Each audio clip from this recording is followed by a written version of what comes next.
Portal de Convênios. Todas as notícias sobre convênios e outros acordos na administração pública.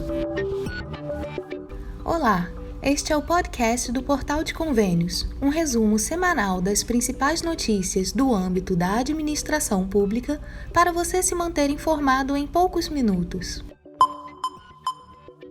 Campanha Nacional de Vacinação contra Poliomielite e de Multivacinação já começou. Os pais e responsáveis de bebês, crianças e adolescentes menores de 15 anos de idade devem ficar atentos. A campanha nacional de vacinação contra poliomielite e de multivacinação deste ano já começou. Ao todo, a mobilização vai envolver cerca de 40 mil postos de vacinação do SUS em todo o país. Para a multivacinação, a intenção é proteger a população e aumentar a cobertura vacinal contra doenças que podem ser evitadas por vacinas e atualizar a caderneta de vacinação. Para a campanha de poliomielite, a intenção é proteger a população menor de 5 anos de idade contra a paralisia infantil. A caderneta de vacinação comprova a situação vacinal e, para gestores, é uma ferramenta de grande importância para o acompanhamento da saúde infantil. Os postos vão ofertar as vacinas do Calendário Nacional de Vacinação, do Programa Nacional de Imunizações, o PNI. Além da proteção contra a poliomielite, serão administradas vacinas contra doenças como sarampo, cachumba, rubéola, hepatite A, febre amarela e HPV. Ligiane Celes, enfermeira da área técnica de imunização da Secretaria de Saúde, pede aos pais que façam parte dessa mobilização e levem os filhos para vacinar. A gente reforça, essa necessidade de busca mesmo, principalmente durante toda a rotina vacinal, do calendário de rotina vacinal da criança e do adolescente. É importante frisar também que isso é um desafio, um desafio para a saúde, é uma questão de saúde pública, visto que doenças, como sarampo, a meningite, a cachumba, afetam muito a saúde desses grupos etários, e também são importantes transmissores dessas doenças. Para gestores e especialistas em saúde, é preciso proteger a população e impedir quedas da cobertura vacinal infantil. E reforçam, baixas coberturas de vacinação favorecem o ressurgimento de doenças já eliminadas, a exemplo do que ocorreu com o sarampo. Ethel Maciel, médica epidemiologista e professora da Universidade Federal do Espírito Santo, explica mais. Estávamos sem casos de sarampo no Brasil. Com a recirculação do vírus, nós tivemos casos nos últimos anos, inclusive óbitos por sarampo, o que é algo muito grave. Fundamentais que nós tenhamos altas coberturas vacinais, que significa atingir um percentual grande da população para a faixa etária indicada, para cada vacina. Em geral, a meta de vacinação está entre 90% a 95% do público-alvo que deve ser vacinado. Para vacinar as crianças e adolescentes, basta comparecer a um posto de vacinação com a caderneta de vacinação em mãos. Quanto ao sarampo especificamente, o Ministério da Saúde ativou uma sala de situação para monitorar a circulação do sarampo no país. Segundo a pasta, Amapá, Rio de Janeiro e São Paulo registram surto da doença. Por meio da sala, o órgão vai adotar estratégias para tentar interromper a circulação do vírus do sarampo e eliminar a doença do território nacional. A infectologista Silvia Lemos afirma que o crescente número de casos da doença era esperado após inúmeros alertas das autoridades de saúde a respeito da maior circulação do vírus, primeiramente na Europa, e da baixa adesão da população às campanhas de vacinação. Com a chegada da pandemia da Covid-19, a prevenção contra o sarampo ficou em segundo plano. Quando a pandemia do Covid chegou, o que aconteceu? Todas as pessoas esqueceram as outras doenças, todas as pessoas esqueceram as outras vacinas. Durante o ano passado, foi realmente refeita a vacina de gripe, não só de Covid, e também a de sarampo. E a adesão foi muito baixa. Portanto, o resultado que nós estamos vendo agora simplesmente da não adesão das pessoas a uma vacina antiga. O sarampo é uma doença infecciosa grave que pode levar à morte. A transmissão ocorre quando a pessoa doente tosse, fala, espirra ou respira próximo de outras pessoas. A única forma de evitar o sarampo é tomando a vacina. A especialista reforça, no entanto, que não basta apenas as autoridades de saúde fazerem a sua parte. Estimular as pessoas a irem se vacinar é o que se pode ser feito, mas a decisão de levar seu filho para tomar qualquer que seja a vacina, especialmente o do sarampo nesse caso, vai depender de cada um de nós, como sempre. Nem sempre as políticas institucionais resolvem problemas que exigem mudanças de comportamento, que exigem atitudes. O Ministério da Saúde diz tratar a vacinação contra a doença como prioridade. Na campanha de multivacinação de 2022, é ofertada a dose da vacina tríplice viral, que protege contra o sarampo, a cachumba e a rubéola. Saiba como realizar arredondamento na planilha orçamentária na plataforma Mais Brasil. O Departamento de Transferências da União divulgou o comunicado número 31 de 2022 com esclarecimentos sobre a forma de arredondamento na planilha orçamentária da plataforma Mais Brasil. O comunicado vem em resposta a diversos questionamentos sobre divergências entre valores gerados pela planilha orçamentária, constante na aba de verificação do resultado do processo licitatório da plataforma Mais Brasil, e as planilhas dos valores de aceite da licitação registrados na plataforma Mais Brasil. Primeiramente, demonstra-se que a planilha orçamentária é construída com itens, macroserviços e subitens, serviços. Posteriormente, cada serviço é subdividido em frente de obras. O arredondamento é realizado dentro de cada uma das frentes de obra de determinado item de serviço da planilha orçamentária. Os preços e as quantidades são arredondados para 2 casas decimais antes da operação de multiplicação. Na planilha orçamentária do módulo Projeto Básico Termo de Referência, no preço unitário, resultado da multiplicação do custo vezes BDI, também há o arredondamento para 2 casas decimais antes da multiplicação pelas quantidades por frente de obra. O resultado da operação de multiplicação, quantidade de cada frente de obra vezes preço, é arredondado para 2 casas decimais antes da soma dos preços totais de cada frente por item de serviço. Isto é, a plataforma não realiza a soma das quantidades das frentes e depois multiplica pelo preço do item de serviço, para então arredondar o valor do resultado da multiplicação. No site do Portal de Convênios, você confere maiores detalhes e também exemplos sobre como são feitos os arredondamentos. Acesse portalconvênios.com e confira. Eleições 2022. Prazo para solicitar voto em trânsito terminou esta semana. O eleitor que não estará perto de seu local de votação no dia da eleição, marcada para 2 de outubro, pode solicitar votar em trânsito, em outra localidade do país, mas só se preencher um cadastro prévio e indicar onde pretende votar. O prazo ficou aberto por quase um mês e se encerrou na última quinta-feira, 18 de agosto. O mesmo prazo era válido para a votação em eventual segundo turno, em 30 de outubro. Ao solicitar voto em trânsito, o eleitor pode informar qualquer cidade do país com mais de 100 mil habitantes para votar.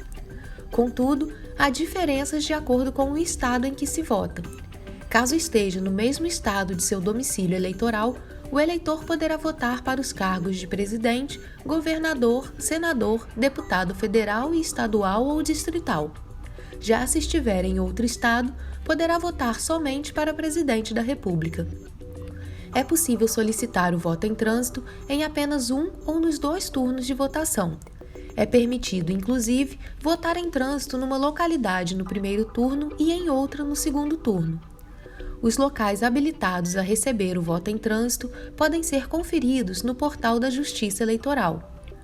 O requerimento para votar em trânsito, porém, deve ser feito somente de forma presencial, diretamente em qualquer cartório eleitoral. É indispensável levar documento oficial com foto. Não é possível votar em trânsito fora do Brasil. Eleitores com título registrado fora do país, porém, podem votar em trânsito para presidente em alguma localidade do território nacional, caso se encontrem dentro do Brasil. Para quem perdeu o prazo este ano, a dica da possibilidade de voto em trânsito fica para as próximas eleições. Segundo Paulo Guedes, teto do ICMS pode ser revisto se houver perda de receita dos estados. A equipe econômica poderá rever o teto do Imposto sobre a Circulação de Mercadorias e Serviços, o ICMS, caso os estados provem perda de arrecadação, disse o ministro da Economia, Paulo Guedes. Ele participou na terça-feira, 16 de agosto, de audiência de conciliação entre estados e a União, promovida pelo ministro Gilmar Mendes, relator do caso no Supremo Tribunal Federal, o STF. A participação de Paulo Guedes não estava prevista na agenda oficial. Durante o discurso, o ministro disse que as unidades da federação continuam com o caixa cheio e que eventuais perdas de receita com a fixação do teto do ICMS poderão resultar numa revisão da proposta. Em junho, o Congresso aprovou a fixação do teto do ICMS de 17% a 18% sobre combustíveis, energia elétrica, transportes e comunicações. O Comitê Nacional de Secretários de Fazenda, o CONCEFAZ, que representa as secretarias estaduais de Fazenda, rechaça a versão do governo e alega que as unidades da federação perderão 92 bilhões de reais por ano com o teto. Segundo Guedes, a redução de impostos indiretos que incidem sobre o consumo, como o ICMS, está sendo compensada pela falta de correção da tabela do imposto de renda, cuja receita é partilhada com estados e municípios. Ele afirmou que a arrecadação de imposto de renda está subindo bastante, o que acaba equilibrando a balança. O ministro da Economia voltou a afirmar que as desonerações em vigor neste ano visam a repassar para a população a arrecadação extraordinária com a recuperação da economia. Ele ainda negou existir qualquer conflito entre a União e os estados. Lembrou que, nos últimos anos, o governo federal fechou um acordo em relação à Lei Candir, que transferiu cerca de 11 bilhões de reais da cessão onerosa do pré-sal aos governos locais e concedeu um pacote de ajuda durante a pandemia de Covid-19. Nova lei de improbidade não retroage para casos julgados. O Supremo Tribunal Federal, o STF, decidiu em 18 de agosto que as alterações promovidas na Lei de Improbidade Administrativa no ano passado não retroagem para alcançar os processos transitados em julgado, ou seja, para os quais não há possibilidade de recursos. No entanto, a maioria dos ministros também entendeu que a nova lei retroage para beneficiar quem ainda responde a processo em tramitação por improbidade culposa, modalidade que foi extinta pela nova norma. O resultado do julgamento, que começou no dia 3 de agosto, terá impacto nas candidaturas de políticos inelegíveis que estavam respondendo a processos. A partir da decisão, eles poderão ser liberados pela Justiça Eleitoral para concorrer às eleições de outubro. O Supremo julgou a validade das mudanças que foram aprovadas pelo Congresso Nacional na Lei 14.230 de 2021 e sancionadas pelo presidente Jair Bolsonaro em outubro do ano passado. O texto final deixou de prever punição para atos culposos sem intenção, exigindo a comprovação de intenção, dolo, para a condenação de agentes públicos. Pela Constituição, novas normas penais podem retroagir para beneficiar condenados em ações criminais. Os defensores da retroatividade sustentaram que a nova lei definiu que as condutas de improbidade têm natureza de direito sancionador, ou seja, também devem retroagir. O caso que motivou o julgamento trata de uma ação do Instituto Nacional do Seguro Social, o INSS, para cobrar o ressarcimento de uma advogada acusada de causar prejuízo de R$ 391 mil devido à atuação negligente como representante legal do órgão. Saiba como fazer adesão ao programa Auxílio Brasil e ao Cadastro Único. O Ministério da Cidadania, através das Secretarias de Desenvolvimento Social, Renda de Cidadania e da Coordenação Geral de Apoio à Gestão Descentralizada, divulgaram um guia de como fazer adesão ao Programa Auxílio Brasil e ao Cadastro Único. O Portal de Convênios separou um passo a passo com algumas informações deste guia para auxiliar os gestores municipais e estaduais nos sistemas disponibilizados para assinatura do termo de adesão ao Programa Auxílio Brasil e ao Cadastro Único. A partir de agora, municípios e estados poderão firmar compromissos com o Auxílio Brasil e Cadastro Único mediante assinatura eletrônica do termo de adesão, por intermédio de sistemas disponibilizados pelo Ministério da Cidadania, como o Sistema de Gestão do Programa Auxílio Brasil, o SIGPAB, o Sistema de Cadastro do SUAS, o CAD-SUAS, e o Sistema Eletrônico de Informações, o SEI, sem a necessidade de envio do documento assinado ao Ministério da Cidadania. O SIGPAB é um sistema de gestão e está destinado especificamente aos coordenadores e técnicos municipais, estaduais e do Distrito Federal que trabalham na gestão do Programa Auxílio Brasil. Porém, outros grupos que participam do processo de gestão também poderão fazer uso dessa ferramenta, tais como órgãos parceiros, educação, saúde, etc., os órgãos de controle, os conselhos de assistência social, os cidadãos e os beneficiários que buscam obter informações sobre a gestão local. O SIGPAB, além de possibilitar a disponibilização de dados atualizados das equipes que participam da gestão do programa nas 3 esferas do governo, também permitirá ao coordenador acompanhar as informações de sua adesão e fornecerá instrumentos de dados de gestão do Ministério da Cidadania, dos estados, do Distrito Federal e dos municípios. Este sistema torna mais ágil o processo de comunicação dos coordenadores com o Ministério da Cidadania.